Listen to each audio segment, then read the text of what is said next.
సంగారెడ్డి జిల్లా Patancheru division GMR convention సెంటర్లో గురు పూజోత్సవ వేడుకలు జరిగాయి. పటాన్చెరు ఎమ్మెల్యే గూడెం మహిపాల్రెడ్డి ఆధ్వర్యంలో నిర్వహించిన ఈ వేడుకలకు మెదక్ ఎంపీ రఘునందనరావు, ఎమ్మెల్సీ అంజిరెడ్డి ముఖ్య అతిథులుగా హాజరయ్యారు. గత 2 దశాబ్దాలుగా ఉపాధ్యాయులను సన్మానిస్తూ గురు పూజోత్సవాలు నిర్వహిస్తున్న మహిపాల్రెడ్డి కృషిని ఎంపీ రఘునందనరావు ప్రశంసించారు.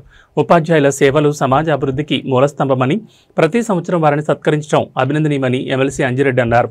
గురువులను సన్మానించడం తన అదృష్టమని ఎమ్మెల్యే మహిపాల్రెడ్డి పేర్కొన్నారు.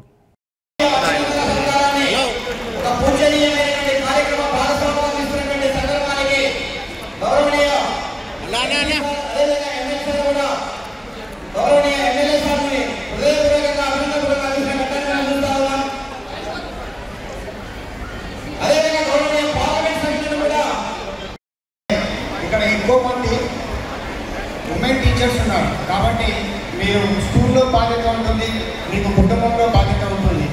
మీరందరూ ఇంతమంది VSR high school Indresham, Arjun international school 20, Arjun techno school PTC, Arjun CBS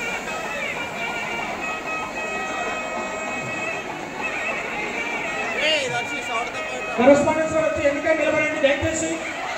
తర్వాత ఫోటోకి పర్సనల్ తర్వాత ఇవ్వండి, బుద్ధిగా ప్లీజ్ దయచేసి ఎవరు కూడా ముందుకు రావద్దని.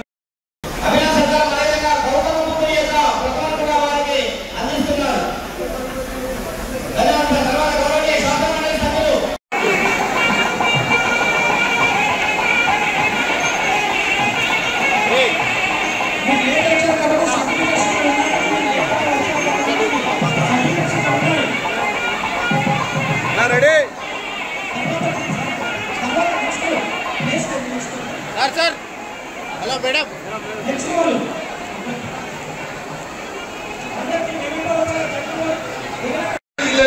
దయచేసి ఎక్కడికక్కడ డిస్కరేజ్ చేయాల్సినటువంటి బాధ్యత మీ మీదనే ఉంటుంది. కన్న తల్లిదండ్రులకు ఎంత బాధ్యత ఉంటుందో అంతకంటే ఎక్కువ మీకే ఉంటుంది బాధ్యత. పొద్దుగా హడావుడిగా 8 గంటల కల్లా సర్ది కట్టి బాక్సులు కట్టి స్కూల్కి పంపిస్తే సాయంత్రం 6 గంటల దాకా మీ కంట్రోల్లోనే ఉంటాడు. పిల్లోడు ఐడియా ఎట్లా మారుతుంది, వాడి బిహేవియర్ ఎట్లుంది, వాడి బాడీ లాంగ్వేజ్ ఎట్లుంది, వాడిని ఎట్లా మలచాలి అనేది పూర్తిగా 100% మీ చేతుల మీదనే ఉంటుంది. సరే మా యాజమాన్యాల కోపం వస్తుండొచ్చు, పైసలు సరే ఇస్తున్నా ఇస్తలేరా, జీతాలు మీరు కోరుకున్నంత వస్తున్నాయా లేవా అది సెకండరీ ఇష్యూ. జీతం కోసం మీరు పనిచేస్తున్నారని నేను అనుకుంటలేదు. ఈ సమాజాన్ని సరిదిద్దాల్సినటువంటి ఒక పవిత్రమైన వృత్తిలో ఉన్న మీరు ఎంత వచ్చినా, ఎంత గొప్పగా పే తెచ్చుకుంటున్నారు, ఎంత బాగా పనిచేస్తున్నారు అనే దాని మీద డిపెండ్ అయిందా తప్ప నో డౌట్ జీతం ఇంపార్టెంటే. కష్టాల్లో ఉన్నటువంటి టీచర్లకి సౌలభ్యాలు కావాలని కోరుకోవడం, ఈఎస్ఐ కావాలి, పిఎఫ్ కావాలి, మాకు ఇంకా కావాలి, మాకు ప్లాట్లు కావాలి, మాకు ఇల్లు కావాలి, నథింగ్ ఈజ్ రాంగ్. మీరు అవన్నీ కోరుకోవడంలో ఎక్కడ కూడా తక్కువ ఉందని నేను అనుకుంటలేను. కానీ మీకంటే తక్కువ ఉన్నటువంటి అనేక మంది వేరే వేరే వృత్తులలో పనిచేస్తున్న వాళ్ళని గుర్తు చేసుకొని మమ్మల్ని ఏడికి పోయినా గుర్తిస్తారు, గౌరవిస్తారు. మా టీచర్ వచ్చిందని చెప్పి లేచి గుర్తి ఇస్తారు. ఇంతకంటే గొప్ప గౌరవాన్ని ఒక టీచర్ విద్యార్థుల నుంచి ఆశించాల్సినటువంటి అవసరం ఉందని అయితే నేను అనుకోను. మనకుండే కష్టాలు మనకుంటాయి, మనకుండే మానసిక సంఘర్షణ మనకుంటుంది, ఇంట్లో ఉండే అవస్థ మనకుంటుంది. కానీ enter into the class room అవన్నీ కూడా దర్వాజా బయటనే పెట్టి పిల్లల్ని ఎట్లా చూడాలి అనేది మీరు ఒకసారి దయచేసి ఆలోచించుకొని విద్యార్థుల్ని ఒక మంచి దిశగా అడుగులేయించాలని చెప్పి మిమ్మల్ని అందరినీ కోరుకుంటా ఉన్నారు. ఆయన గురువే ఒక శాసన సభ్యునిగా, ఒక పార్లమెంట్ సభ్యునిగా ఈ స్థాయికి ఎదగడం అంటే ఆయన పట్టుదల, దీక్ష. వారికి అందరికీ నేను తరఫున ధన్యవాదాలు తెలియజేస్తాను. ఏది ఏమైనా సరే మరి ఏమనేది గోల్ అనేది ఉండాలి. ఈరోజు పటాన్చెరుకి వెళ్ళి అడుగుపెట్టి హైదరాబాద్ సాయంత్రం నడుస్తారంటే గోల్ పెట్టి నడవాలి, టార్గెట్ పెట్టి కొట్టాలి. ఏదైనా సరే సాధ్యం కాని లేనే లేదు, అది సాధ్యమైంది. దానికి దేవుడి కింద సహకరిస్తాడు. కాబట్టి మీరు ఉద్యోగంలో ఉన్నవాళ్ళు ప్రైవేట్ పాఠశాల చదువుతారు, పూర్తి మీద వారందరూ గవర్నమెంట్ పాఠశాల చదువుతూ ఉంటారు. మీకు ఉన్నటువంటి అదృష్టం 140 కోట్ల జనాభా మన ఇండియా జనాభా. ఆ జనాభాలో గురువు అనే పిలుచుకునే అదృష్టం మీ గురువులకే దక్కింది. కానీ 140 కోట్ల మంది గురువులు లేరని చెప్తామని ఇది ఆశావాసి కాదు. ఒక ప్రెసిడెంట్ ఆఫ్ ఇండియా కానీ, ఒక ప్రధానమంత్రి కానీ, ఒక ముఖ్యమంత్రి కానీ, ఒక ఎమ్మెల్యే వాడు నా స్టూడెంట్ అని అంటారు, ఆ ధైర్యం మీకే ఉంటుంది. వాడు నా స్టూడెంట్ అని అంటాం, గర్వంగా చెప్తాం, వచ్చి చాలు మొత్తాడు. కానీ ఎవరికి ఆ అదృష్టం ఉండదని తెలియజేస్తామండి. కాబట్టి అని పెంచిన వాళ్ళు తల్లిదండ్రులు వేరైతే మీరందరూ మీ దగ్గర విద్య నేర్చుకొని మీ కడుపులో ఉన్న బిడ్డలు మిమ్మల్ందరినీ పటాంజలిలో వేరు వేరు అకేషన్స్ లో కలుసుకొని వేరు వేరు సందర్భాలుగా రకరకాలైనటువంటి మాటలు మాట్లాడినప్పటికీ కూడా ఈ రోజు డాక్టర్ సర్వేపల్లి రాధాకృష్ణన్ గారిని గుర్తు చేసుకుంటూ అంత గొప్పటి అంత పవిత్రమైనటువంటి వృత్తిలో ఉన్నటువంటి మీరు, నేను ఎప్పుడు చెప్పినా చాలాసార్లు చెప్పుకుంటే మళ్ళీ చెప్పిపోతాను అదే, the destiny of a nation is decided in the 4 walls of class room.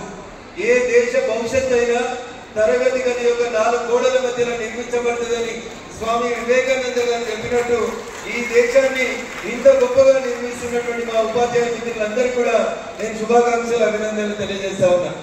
ఎందుకంటే 4 రోజుల క్రితం పక్క దేశాల్లో జరిగినటువంటి కొన్ని సంఘటనలు చూసినాం.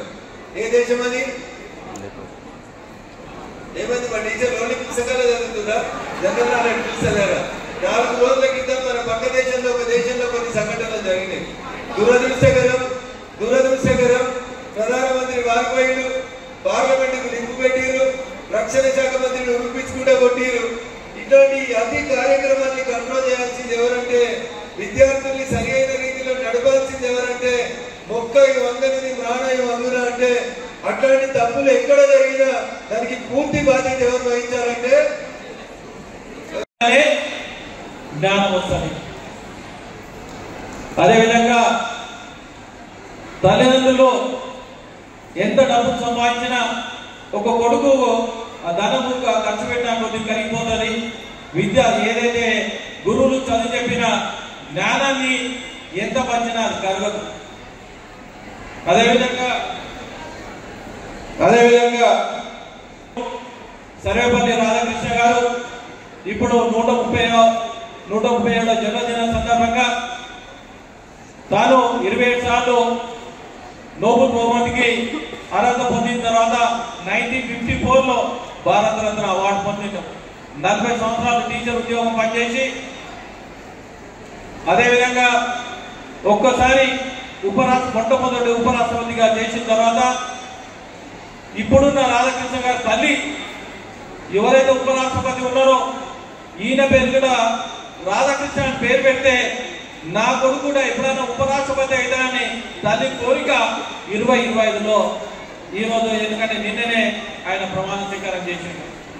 అలాంటి గొప్ప వ్యక్తి పేరు పెట్టుకున్నందుకు తను కూడా ఉపరాష్ట్రపతి అయినందుకు ధన్యవాదాలు తెలియజేస్తా ఉన్నాను. అదేవిధంగా ఈరోజు మీరు ఏదైతే ప్రైవేట్ టీచర్స్ ఉన్నారో సుమారు 60,000 మందికి 6,000 మంది టీచర్ చెప్తా ఉన్నారు. నాకు ఒకటి సంతోషం అనిపించింది ఏంటంటే, మొట్టమొదటిసారిగా ప్రైవేట్ టీచర్స్ ఎంతమంది అవుతున్నారో మొత్తం ఆడపడుచులు ఉన్నందుకు యజమానానికి ధన్యవాదాలు తెలియజేస్తా ఉన్నాను. ఈడ 90% ఓన్లీ లేడీ టీచర్స్ ఉన్నారు.